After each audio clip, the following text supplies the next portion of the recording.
Bismillahirrahmanirrahim. Assalamualaikum warahmatullahi wabarakatuh.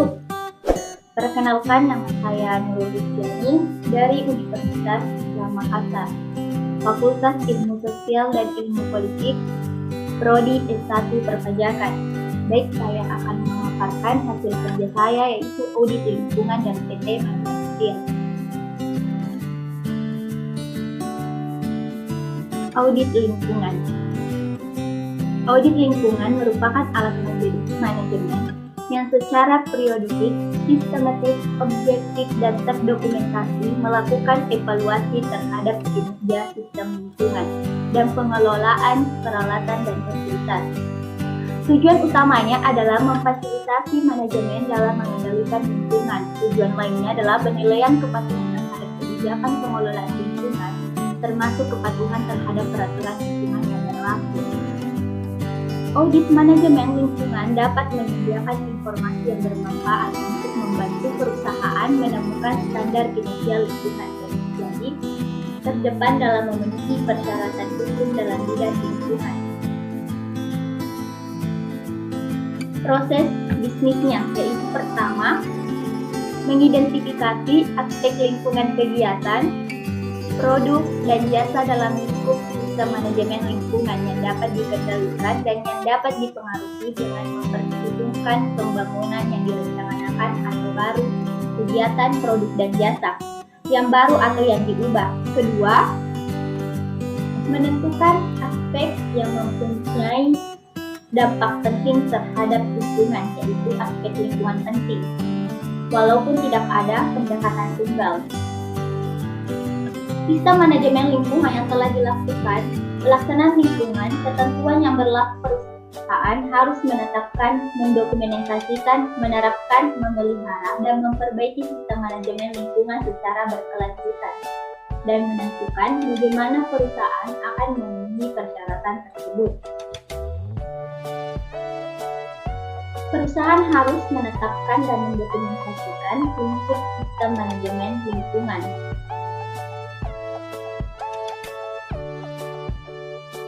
Standar Nasional Sistem Manajemen Lingkungan mensyaratkan perusahaan untuk pertama, yaitu menetapkan kebijakan lingkungan yang memadai. Kedua, mengidentifikasi aspek lingkungan yang timbul dari kegiatan, produk, dan jasa perusahaan di masa lalu, saat ini, maupun yang direncanakan agar dapat menetapkan dampak lingkungan yang penting. Ketiga, perundang-undangan yang berlaku dan persyaratan lain yang diikuti oleh perusahaan.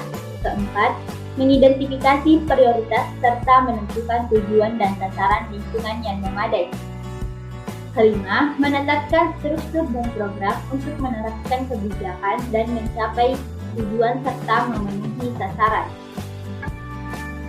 6. Memfasilitasi perencanaan, pengendalian, pengetahuan, tindakan pencegahan, dan perbaikan audit dan review untuk memastikan bahwa kebijakan dipenuhi dan sistem manajemen lingkungan tetap memadai. Ketujuh, mampu menyesuaikan dengan perubahan kondisi. Aspek-aspek yang berhubungan dengan kegiatan, produk, dan jasa.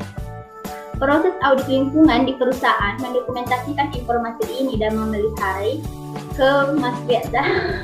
Di samping itu, perusahaan juga harus memastikan bahwa aspek lingkungan penting diperhitungkan dalam penetapan, penerapan, dan pemeliharaan serta manajemen lingkungan.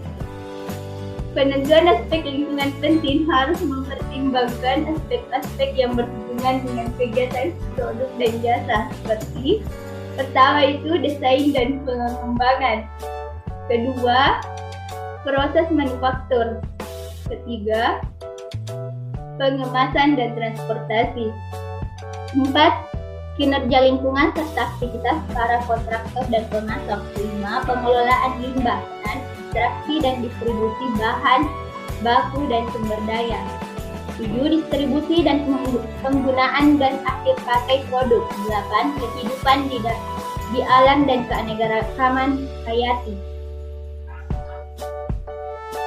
Hasil temuan dari rekomendasi lingkungan berikut ini sebagai bagian dari aspek lingkungan. Emisi ke udara, pembuangan ke air, pembuangan ke tanah, penggunaan bahan baku dan sumber daya alam, penggunaan energi, pancaran energi seperti panas, radiasi, getaran, dan sebagainya, limbah dan produk samping, dan atribut fisik seperti ukuran bentuk, warna, dan penampilan.